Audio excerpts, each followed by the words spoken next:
Hello bee people. We want to show you relatively what your hive should look like this time of year. August 23rd. August 23rd, Cincinnati. 2024. Nice. Yeah, I know what day it is. So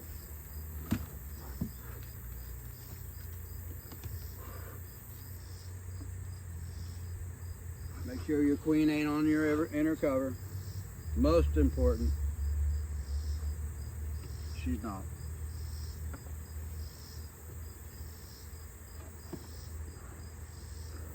All right. So first thing when you get in your hive, we all know this, is push your frames to one side. Don't pull outwards. We've talked about this because you'll pull your box apart. It's really nice and soft in here. So this outside frame is, they're pulling on it, but there's nothing in here.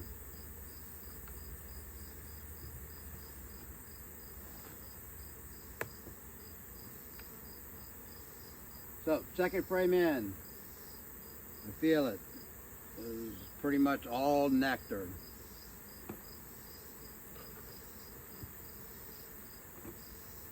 Third frame in, it's heavy, honey. Nectar on this side. Fourth frame in, real heavy. Solid honey on that side.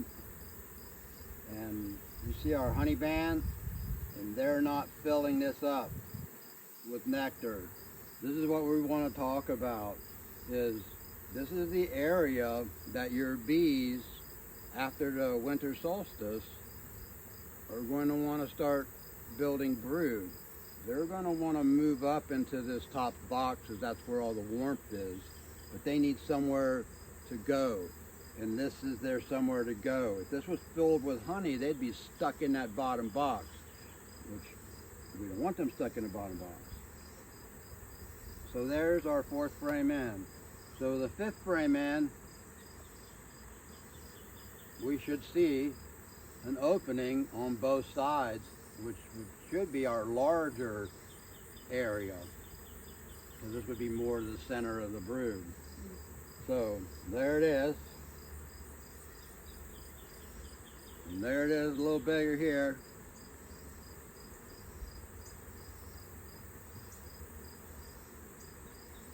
So this is a fifth frame in from your other side.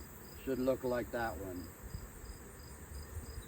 And there you go. In fact, there's a little bit of brood in here. So when I say they're pushing her down, but they're not backfilling this with any liquid.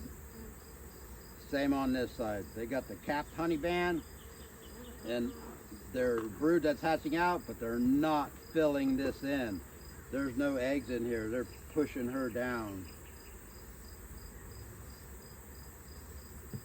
So here's the fourth frame in from the other side. Should look similar to this fourth frame. It's heavy. Hit it, hit it. So same here, a little bit of brood. There's our band of honey, and there's our brood area for them to jump up in. A lot of bees down in there. This is our third frame in from this side. Oh, it's real heavy. So they're putting nectar in here, and this is solid honey. So that, I can see honey on there. We don't need to get any further. So this is generally what your hive should look like. If you put a hive together this year and they're not all the way out to these, as long as your hive is equally from the bottom to the top, let's say you got 5 frames in the bottom and 5 frames in the top, somewhere for them to move to, you're good. We do 5 frame over 5 frame all the time, 6 over 6, whatever you have. Get your brood down at the bottom right now and leave some comb for them to jump into. If you don't have any comb, take one of these honey frames and spin it out. Somebody's got a spinner.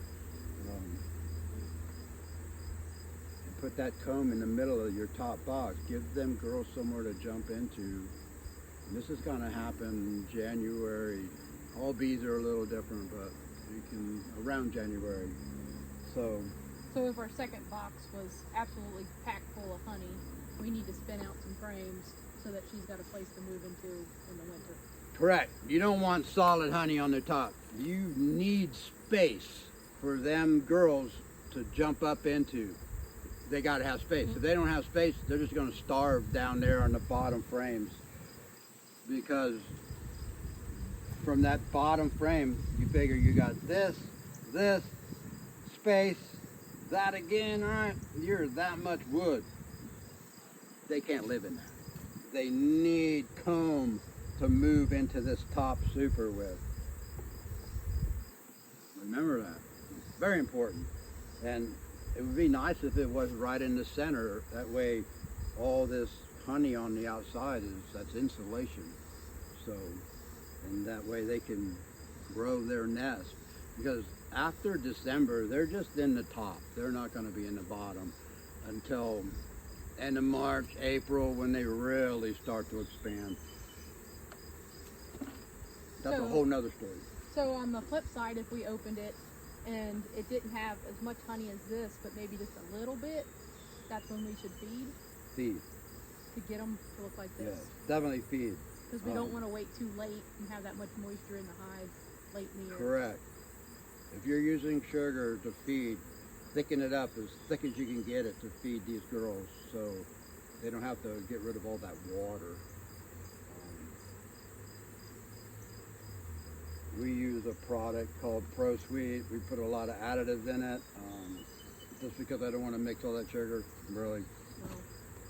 No. And it's already inverted, but it's kind of one of them products that's tough to get, unless you buy so much of it.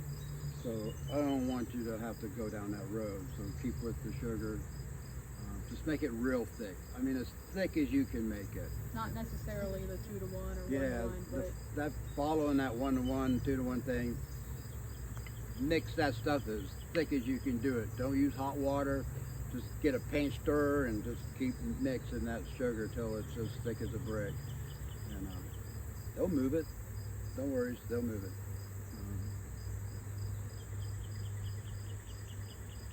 that's all I got. That's all Robin Scott, man. That's all I have right now. We've been busy all day. So we just thought, we came across this and felt it would make a good little video for you to kind of learn by. And hopefully it helps. Get out there getting your hives, and hopefully this makes some sense to you. If you got any questions, boom, ask. We'll answer them. Or we'll find out an answer, or we'll tell you we don't know. We're not going to make something up. So, hey, thanks for watching. Get in your hive, keep smiling.